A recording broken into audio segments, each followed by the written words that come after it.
이석기, 김재현 의원 출당 부결의 파장이 울산에도 확산되고 있습니다. 최대 지지 세력인 민주노총과 야권연대를 추진해온 민주통합당도 결별 수순에 들어갔습니다. 폭염의 열대야가 계속되면서 소음과 폭행 관련 민원이 급증하고 있습니다. 구청과 파출소마다 짜증 섞인 민원 처리에 몸살을 앓고 있습니다. 해마다 비서 인파가 몰리는 휴가철이면 물놀이 사고가 끊이질 않고 있습니다. 물놀이 사고 예방법 취재했습니다. 남의 집을 월세를 놓는다고 생활정보지에 광고를 낸 뒤 계약금을 받아 챙겨온 40대가 붙잡혔습니다. 쌍갑대 월세집을 구하던 서민들이 꼼짝없이 당했습니다. 저금리 대출을 미끼로 여성들을 유인해 성폭행한 불법 사채업자에 대해 경찰이 구속영장을 신청했습니다. 경기 침체에도 울산 지역 산업 생산은 호조세를 이어가고 있지만 불확실성이 커지면서 경기 전망은 곤두박질치고 있습니다. 녹물 소독을 빚었던 공업탑 지구본이 동으로 다시 만들어져 오는 20일쯤 설치됩니다. 울산 지역에서도 앞으로 매년 8,500명의 베이비붐 세대가 은퇴할 것으로 전망됩니다. 노후 생활 여건을 마련해서 인구와 자산의 역외 유출을 막아야 한다는 주장이 나왔습니다. 여러분 안녕하십니까? 8월 1일 수요일 UBC 프라임 뉴스입니다. 통합진보당의 이석기, 김재현 의원의 제명 부결로 내홍을 겪고 있습니다. 울산에서도 국민참여 계열에서 사실상 분당 수순을 밟고 있고 우호 세력도 결별 가능성이 점점 높아지고 있습니다. 이정환 기자가 보도합니다. 이석기, 김재현 의원의 제명 부결 이후 통합진보당 울산시당에서도 집단 탈당 가능성이 높아지고 있습니다. 국민참여 계열의 이선호 전 시당 공동위원장은 전국적으로 국민참여 계열의 집단 탈당이 결정되면 따를 수밖에 없다고 밝혀 조만간 탈당 수순을 밟을 것임을 시사했습니다. 조승수 전 의원 등 옛 진보신당 출신들은 탈당 명분은 충분하지만 신중하게 행동한다는 입장이어서 일단 당에 잔류한 뒤 강기갑 대표 등과 함께 재창당 수준의 내부 혁신을 꾀할 가능성이 높아 보입니다. 이 같은 혼란 속에서 김진석 시당위원장은 당 내부를 추스리는 데 최선을 다하겠다는 입장을 보였습니다. 대규모 탈당 사태나 분당은 모두가 공멸을 하는 길이라고 생각하고 있습니다. 아직도 마지막 희망의 끈을 놓지 않고 있는 많은 당원들이 있습니다. 울산시당은 이들과 함께 마지막 순간까지 이러한 사태를 막기 위해서 노력할 것입니다. 통합진보당 외부의 우호 세력도 결별 조짐을 보이고 있습니다. 특히 통합진보당의 최대 지원 세력인 민주노총이 지지 의사를 철회할 경우 울산에서 엄청난 타격을 입을 것으로 전망됩니다. 연말 대선을 앞둔 민주통합당의 심규명 울산시당 위원장도 중앙당에서 현재의 상태라면 야권 연대가 힘들다는 입장이 지배적이라며 당 분위기를 전했습니다. 끊임없는 내후 외환 속에 울산 지역 제1야당인 통합진보당 울산시당의 위기는 상당 기간 계속될 전망입니다. UBC 뉴스 이정원입니다. 찜통 더위에 불쾌지수가 높아지면 사소한 일에도 화부터 납니다. 그래서인지 요즘 짜증 민원과 폭행 민원이 각 지자체와 112 상황실로 잇따라 접수되고 있습니다. 주인호 기자가 보도합니다. 구청에 접수된 휴대전화 고발 영상입니다. 새벽 5시에 뭐하는 짓이에요? 해 뜨기 전인데도 어디선가 기계음이 요란합니다. 소음과 분질은 이른 아침부터 밤 늦은 시각까지 멈추질 않습니다. 6개월 넘게 참아왔던 일상이었지만 폭염이 시작되면서 인내심이 한계에 달했습니다.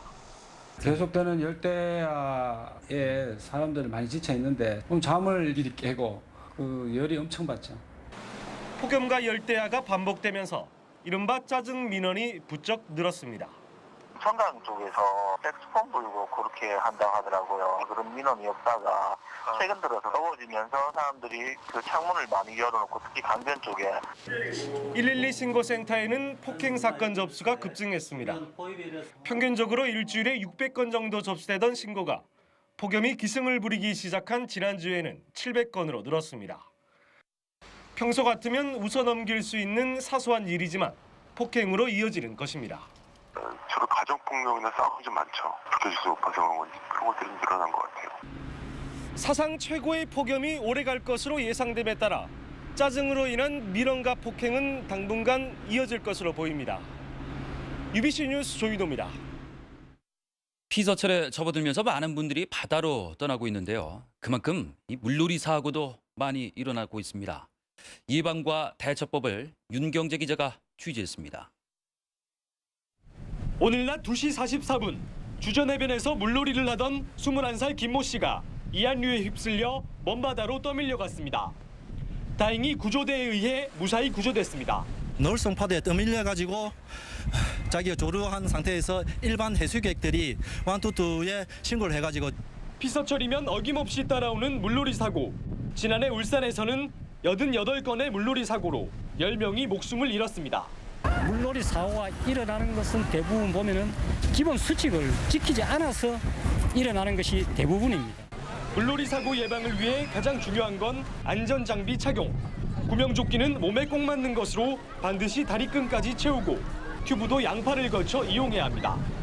많은 물놀이객들이 이렇게 튜브 위에 앉아 엉덩이를 걸친 채 튜브를 이용하고 있습니다. 하지만 강한 파도가 치면 튜브와 함께 뒤집혀 익사사고를 당할 위험이 있습니다. 준비운동은 아무리 강조해도 지나치지 않지만 무시되기 일쑤입니다. 물놀이 하시기 전에 준비운동 하시나요? 안 하는데요. 왜 안 하세요? 그냥 놀다가 막 뛰어서 들어가기 급해서 운동은 안 하고 막 뛰어 들어가요 그냥. 하지만 물놀이 사고 대부분이 준비운동 부족에서 오는 만큼 3분 이상의 준비운동은 필수입니다. 사람이 물에 빠졌을 땐 페트병에 물을 3분의 1 정도 채워 로프에 묶어 던지면 위급 상황에 대처할 수 있습니다. 페트병 하나로도 충분히 사람 몸을 지탱할 수는 없지만 일반적으로 상체, 즉 호흡 기관에는 이 위쪽까지는 충분히 뛸 수 있다고. 기본을 지키는 잠깐의 수고가 엄청난 물놀이 사고를 예방할 수 있습니다. UBC 뉴스 윤경재입니다. 생활정보지에 아파트 월세를 싸게 놓는다는 광고를 낸 뒤 계약금만 받아 챙긴 40대가 경찰에 붙잡혔습니다. 황당한 건 남의 아파트를 마치 자기 집인 것처럼 광고를 내서 사기 행각을 벌였다는 건데요. 이번에도 피해자 대부분은 좀 더 싸게 월세집을 구하려던 서민들이었습니다. 김규태 기자가 보도합니다. 시중에서 흔히 볼 수 있는 생활정보지입니다. 15평형 아파트를 보증금 200만 원, 월세 30만 원에 놓는다는 광고가 실렸습니다. 바로 아래 같은 조건의 아파트와 비교해보면 보증금은 800만 원, 월세는 10만 원이나 쌉니다. 이처럼 저렴한 집세를 미끼로 계약금만 바다가로 챈 44살 이모 씨가 경찰에 붙잡혔습니다. 이 씨는 다른 사람의 집을 마치 자신의 집인 것처럼 속여 이 같은 생활정보지에 광고를 실은 뒤 계약금 명목으로 5만 원에서 최고 300만 원까지 받아 챙겼습니다. 이렇게 피해를 본 사람은 전국적으로 모두 127명, 피해 금액은 2,900만 원에 이릅니다. 피해자 대부분은 서민들로 시세보다 싸고 가재도구 사용까지 가능한 좋은 조건이다 보니 전화 통화만으로도 선뜻 돈을 건넸습니다. 조건이 굉장히 파격적이었죠. 적은 금액으로 오랫동안 있을 수 있으니까. 1년 넘게 서민들의 주머니를 털어온 이 씨는 돈을 찾기 위해 은행을 찾았다가 잠복 중이던 경찰에 붙잡혔습니다. 반드시 등기부등본을 열람하셔서 등기부등본상의 소유자가 집 주인이라고 하는 사람과 동일인인지를 신분증을 통해서 확인하신 후에 경찰은 이 씨를 사기 혐의로 구속하고 피해자가 더 있을 것으로 보고 수사를 확대하고 있습니다. UBC 뉴스 김규태입니다.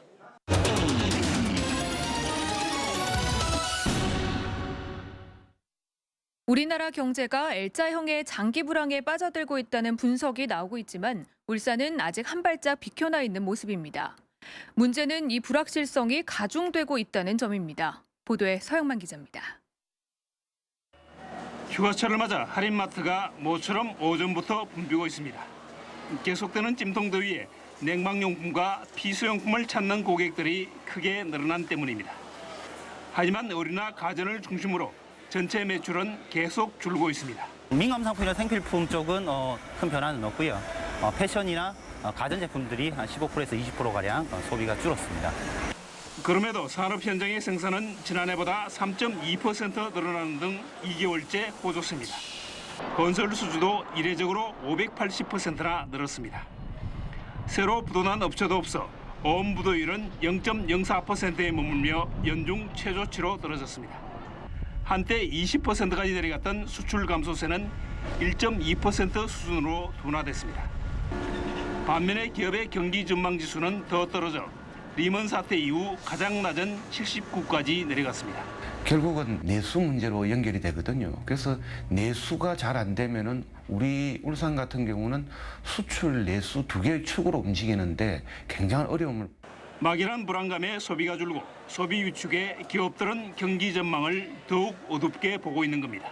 현재 위기가 심리적 요인으로 과포장된 점이 없지 않은 만큼 불확실성을 없애기 위한 노력 또한 뒤따라야 할 것으로 보입니다. UBC 뉴스 서익만입니다. 울산 지역 베이비붐 세대의 은퇴 이후 삶을 위해서는 복지 환경 조성이 필요하다는 주장이 제기됐습니다. 울산발전연구원 이윤형 박사는 경제사회 브리프를 통해 앞으로 5년간 지역 제조업종에서 한 해 7,000에서 8,500명의 베이비붐 세대가 퇴직하고 퇴직금은 최대 3조 원에 달할 것으로 전망했습니다. 이 박사는 이 가운데 절반 이상이 30년 미만의 울산 거주 인구로 추산된다며 이들의 역외 유출을 막기 위해서 베이비붐 세대가 중시하는 의료와 요양 그리고 복지 등을 확충해야 한다고 주장했습니다. 녹물 소동을 빚었던 공업탑 지구본이 동으로 다시 만들어져 오는 20일쯤 재서칠될 전망입니다. 울산시는 공업탑 보수공사를 맡은 한림 조경이 이르면 20일쯤 동으로 만든 새 지구본을 설치할 예정이라고 밝혔습니다. 시는 이와 함께 공업탑 제작자인 박칠성 씨가 보수공사 이후의 공업탑에 대한 저작권을 울산시에 기부 체납하기로 했다고 덧붙였습니다. 울산의 대표적 브랜드 콜택시인 고래콜이 통신사업자 변경에 난항을 겪고 있습니다. 울산 택시 운송사업조합 등은 지난 6월 말로 고래콜의 콜택시 통신사업자인 동부 NTS와의 계약 기간이 만료됐지만 한 달이 지나도록 새 통신사업자를 결정하지 못하고 있다고 밝혔습니다. 조합 관계자는 기존 업체의 월 운영비 인상 요구를 감당하기 힘들어 사업자를 변경하기로 했다며 새 통신사업자 선정 때까지 기존 업체와의 계약을 한시적으로 연장해 시민 불편을 최소화하고 있다고 덧붙였습니다. 대법원 3부는 건축위원 지위를 이용해 건설업체로부터 금품을 받은 혐의로 기소된 대학 교수 황모 씨와 김모 씨에게 징역 6월에 집행유예 1년을 선고한 원심을 깨고 사건을 울산지법 합의부로 돌려보냈습니다. 재판부는 건축법상 건축위원회 위원은 뇌물수수죄의 주체인 공무원에 해당하지 않아 공소사실을 유죄로 인정한 원심은 위법하다고 밝혔습니다. 이들은 지난 2006년 울산시 건축위원으로 활동하면서 심의를 신청한 건설업체로부터 특정 설계회사와 용역계약을 체결하게 하는 방식으로 용역대금을 받아 챙긴 혐의로 기소됐습니다. 학생들에게 기밀성 회고록을 읽고 감상문을 제출하도록 한 혐의로 기소된 교수가 대학에서 직위 해제됐습니다. 해당 대학은 오늘 인사위원회를 열어서 A 교수를 직위 해제했다며 2학기부터 학생을 가르칠 수 없게 됐지만 법원 판결이 끝날 때까지 교수직은 유지된다고 밝혔습니다. 오늘 오전 11시 50분쯤 울주군 서생면 송정마을 앞바다의 한 양식장에서 해산물 채취 작업을 하던 해녀 78살 황모 씨가 숨졌습니다. 함께 작업했던 해녀 2명은 황 씨가 20분이 지나도록 나타나지 않아서 119에 신고했다고 말했습니다. 경찰은 황 씨가 양식장 구조물 등에 끼어서 사고를 당했는지 정확한 사고 경위를 조사하고 있습니다. 오늘 아침 7시쯤 북구 중산동 기적의 도서관 옆 동천간 상류에서 기름띠가 발견됐습니다. 엷은 유막은 형성한 기름띠는 30분 넘게 유출돼 동천강을 거쳐 태화강 하구로 흘러갔습니다.